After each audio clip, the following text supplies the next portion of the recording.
Hello and welcome back to my channel. This is my final team selection video for Matchday 10 of UCL Fantasy, and if you haven't subscribed yet, please do. And without further ado, let's just get right into it. So as you can see on the screen, this is my review of quarterfinals leg 1, that is Matchday 9. I made 60 points.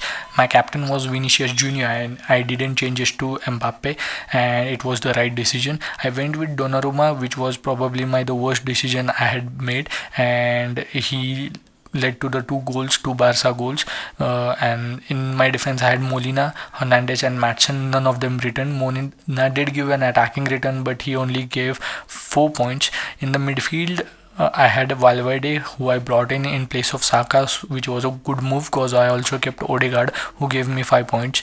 Foden with 11 and Bellingham flopped with 2. On my bench, I had Zaire Emery, Saliba, and Carvajal with 1 point each. So we have 3 points, 3 transfers this time around, and 0.2 million in my bank.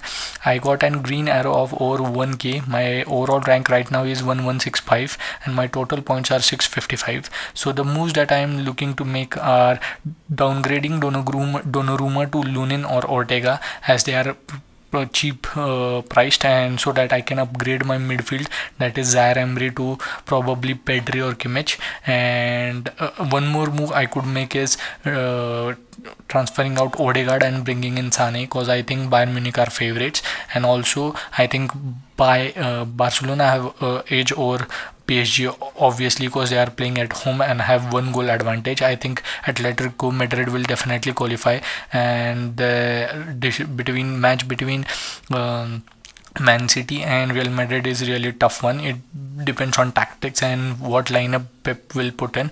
So I think these 3 moves could be the final moves unless there is an injury. So we will get some lineup info before the deadline, obviously, of Barcelona versus PSG and Atletico Madrid versus Dortmund. So we'll get to know whether Pedri is starting or not. So we won't get to know about Man City lineup before the deadline. So I think retaining those Man City and Real Madrid players is a must.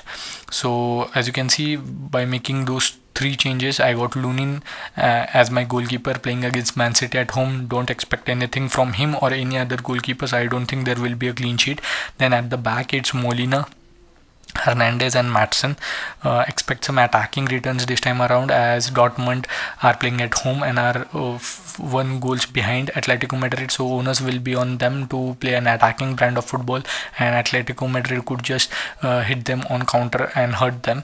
Then again, PSG are playing away from home, but they are 1 goal behind, so I think they will play more attacking football. And in the midfield, I have Valverde, Pedri, Foden, and Bellingham. I guess Valverde has done his work.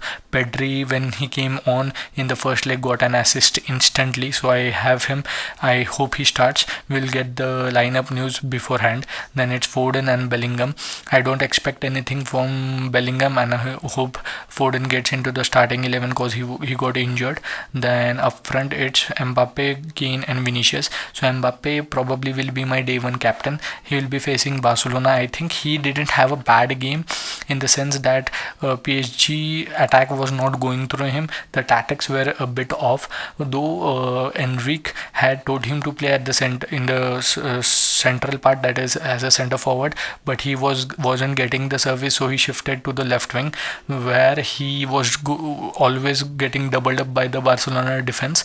And Barcelona were playing that high up the pitch. They were playing defensive football when not in possession. So by Mbappe on the left wing didn't work. The only way he could have worked was through middle, but PSG didn't have players who could just find Mbappe in that short bit of space, and I think PSG lacked creativity. Apart from Dembele, who played really well in the second half, I think only for 15-20 minutes though. In the first half, he was very wasteful. So I think retaining Mbappe, if PSG get their tactics right, I think he will definitely get an attacking return in this one. So he will be my day 1 captain, and in the day 2, probably it's gonna be Kane, who again will play at home. and I think Bayern are favorites now as they drew away from home at Arsenal. So I think Kane, as I said in my last video, definitely scores against Arsenal. So I think he will get an attacking return. If Mbappe fails to give one, I think I will shift it to Kane.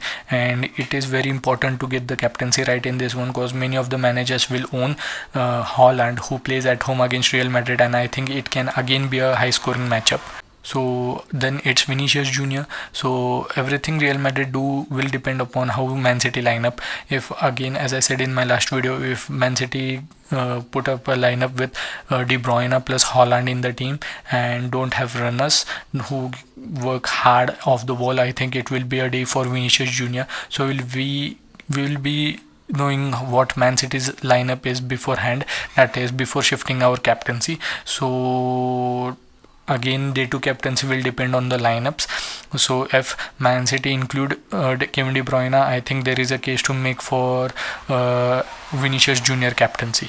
So on my bench, obviously I am going with only one goalkeeper, as this way I get some extra point million to spend on my outfield players. So in the midfield, it's Leroy Sané, who I will be bringing in place of Odegaard. I think they both are priced at same price, and I think he's playing at home. Away from home, he was the best outfield player for Bayern Munich. He created a one penalty and also missed an 1v1. So I think he's back fit. He's training for last since 2 days, and I think he will start. So I probably will go with Sane, and then it's Carvajal and Saliba. I don't expect clean sheet from either one of them, so I think they will probably remain on the bench. So that's it, guys. Do let me know what you guys think of this in the comment section below, and don't forget I'll be doing a deadline today before the obviously lineups are announced. And if you haven't subscribed, please do, and I'll see you in the deadline stream. Good luck for match day 10.